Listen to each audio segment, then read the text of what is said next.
a lot of people are asking, Dylan, what do you think about the FTX situation? And I think it's just awful, right? It just sucks to see that much, like, a business just implode like that, right? And of course, there's always signs, and people are calling it out. But it just sucks because average, normal, everyday people, good people, are the ones that get hurt, right? And it's the people at the top that have made all the money, and sure, they're going to lose some money, but they still walking away with hundreds of thousands or millions of dollars, right? And it's money from average people who are losing life savings, losing significant portions of money, and who were participating. Sure, there's a little greed there. I believe it, especially in like all this space. There's always a little greed, but they really want to they want to have a better life, and we are living in a broken system. Like I love the Michael Saylor quote. Hopefully he's not next, but who knows, right? Don't have heroes.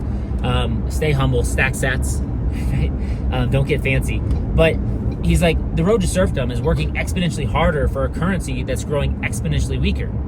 And so he uses that analogy. He talks about, look, if you're wanting to run a marathon and I withdrew a pint of blood and then asked you to run the marathon, you're not going to perform as well, right? And he's like, then if I did that every single month, that's what's happening to your money. Your money is constantly being devalued, eroded away. Your wealth is being eroded away. So no matter how much you work, it's harder and harder and harder and harder to get ahead. Now, if you have assets, it's just easier and easier and easier and easier to stay ahead because your assets are maintaining their value. Well, anyone who doesn't have assets or wasn't lucky enough to be born in a time where they could purchase assets, or was at a reasonable price, is just getting hammered. So you have so many good people that are just trying to make a quality life for themselves and their family, and they can't even do that. They don't even know how to even save their money. There's nowhere safe to put their money. There's nowhere safe to store their earnings, which is terrible. And so a lot of those are the people that are getting hurt in this space. And when these companies that they get greedy, they think that they're untouchable, they're unstoppable, and they take these risky bets, and then they start using, and then they over leverage themselves, and they put themselves in a position where then they start using user funds because they think it's going to be okay, and boom, next thing you know, something blows up. It sucks. And so I think what's going to happen is the FTX is big, right? They're not small, and there's probably other companies that are exposed to them in some way or another. So I think we're going to see a couple layers of contagion. I think we're going to see potentially more drawdowns across the board. One, because if you have a major player like FTX failing, confidence in the space is going to be shook for a bit. Now, things happen fast, so who knows? Next week, we can talk about something completely different. Confidence in the space is going to be shook. We're also going to have fallout from the collapse of FTX. So we're going to see companies, individuals, people that are exposed, that need money, need capital, need liquidity, selling their tokens, putting sell pressure in the markets. People aren't going to be entering the markets. You're not going to have a ton of money flowing into the market right now. So liquidity is going to dry up in some areas. So you can see more downward sell pressure. I think what that'll also do is, of course, when people are posting assets that are volatile as collateral and they're marked to market, and the price goes down, they're going to start getting margin called. So we can see more liquidations there. So that's, again, pulling more leverage out of the system. We're probably also going to see some shakeup in the Bitcoin mining scene because if the Bitcoin mining price, if the Bitcoin price starts going down, it becomes uneconomical to continue to mine Bitcoin at certain prices for certain individuals. So those miners with older mining rigs or higher costs of energy are going to have to shut down because they can't afford to keep going, right? Because the cost of electricity producing that Bitcoin is going to be more than the Bitcoin they receive, and that can only work for so long. So you're going to start seeing some of that. So that might create some sell pressure from the miners, so more Bitcoin entering the market. So all of these things combined over this short period of time could lead to further jumps down in price. So I wouldn't be surprised if that happened. Now, that's bad for those individuals.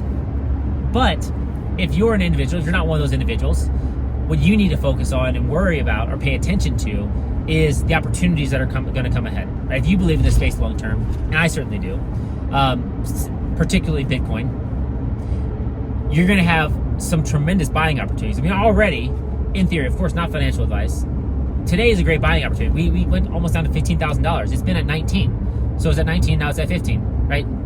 15's a better price than 19. So if you believe, if you have a long-term thesis that Bitcoin's going to go further up, right? 50, 60, 70, 100K or more, it's on sale right now. Now, we have a downward trend and we have contagion playing out. So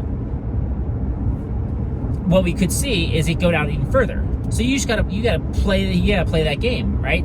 And how long do you want to wait for how good of a price on Bitcoin? And that's just something that you have to ask yourself and decide on your own. Build your own strategy on how you want to take advantage of that. But now is the time to be paying attention, because when it bottoms, right, and a lot of the leverage is cleared out of the system, a lot of the bad actors are cleared, and the message really starts to hit home for institutions, people that have been looking and teeing up to invest in this space, right? Well, when the companies that were competitors for funds are now gone, and they see, whoa, why is that company gone? Oh, it was just kind of a shady Ponzi scheme from the beginning. Well, what are other companies that look like that? Oh, I'm not going to invest in those, right? It allows investors to narrow their focus on the things that are important and the things that are not like the others that are still representative of the space. And I believe that's going to shift more and more focus onto Bitcoin over the long term. And I think that's an overall bullish case for it. So it's bullish because if we hit a bottom, we flush out the leverage, a lot of the crypto projects that have been sucking out liquidity and capital from legitimate sources and legitimate people, they're going to be gone. The trust in those are going to be gone. So the ones that remain with the trust will start eating up that market share from all the other altcoins, all the other potential prospects. And I think that's a good thing. And I think that when the market does rebound, and I don't know if it's going to be a couple months or a couple of years, like the next halving, when it rebounds, there's going to be a ton of capital that's ready to flow in, and we may repeat the same stuff, we may be having these same conversations in a few years, but you'll know by listening to this the key important points to take away from this. One, don't trust exchanges, right? Use them for what they are, right? Use these platforms, learn about them, but don't trust them, and don't store large amounts of money on them. Don't tie money up that you're not willing to lose on these platforms, right?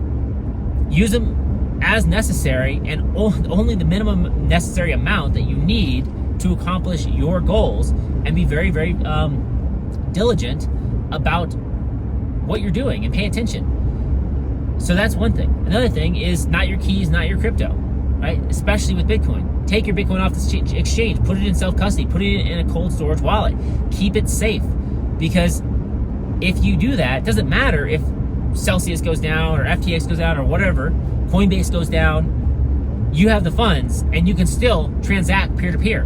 Doesn't matter. Right? You can find someone and you have access to that. There's no one can push a button and turn off your funds. So I think that's also important to realize. And the final thing is, it's so easy to get caught looking at everything. If you can just narrow your focus, right, on the most important things in your life, in your business, for your financial goals, whatever they are, and just focus on that and not get distracted by all the shiny objects trying to get rich quick, you're going to be so much better off. And so I'm going to be doing more and more of that. But I implore you to think about what those things mean to you and just stay focused on that and keep things simple, right? There's no shortcut. It's hard work over time pays off. Hard work, smart decisions over time will pay off. Like, that is a proven strategy. So do that, be smart about it, and I think you'll end up better. And the final thing is, don't get blown up, right? You got to survive. So don't take on too much risk. Don't overexpose yourself, right? You want to stick around. You want to be a part of this. You want to pay attention, but you don't want to be stupid about it. Be smart about it, and just, again, don't take too much risk. So anyways, that's it for today. Sorry if you're going through a lot, but with any type of situations, there's opportunity. They say when there's blood in the streets, that's when you buy. This is an example of that. So just watch, be patient, find your opportunities, and I believe that they'll pay off big time in the long run. So let me know what you think in the comments below, and I'll catch you in the next one.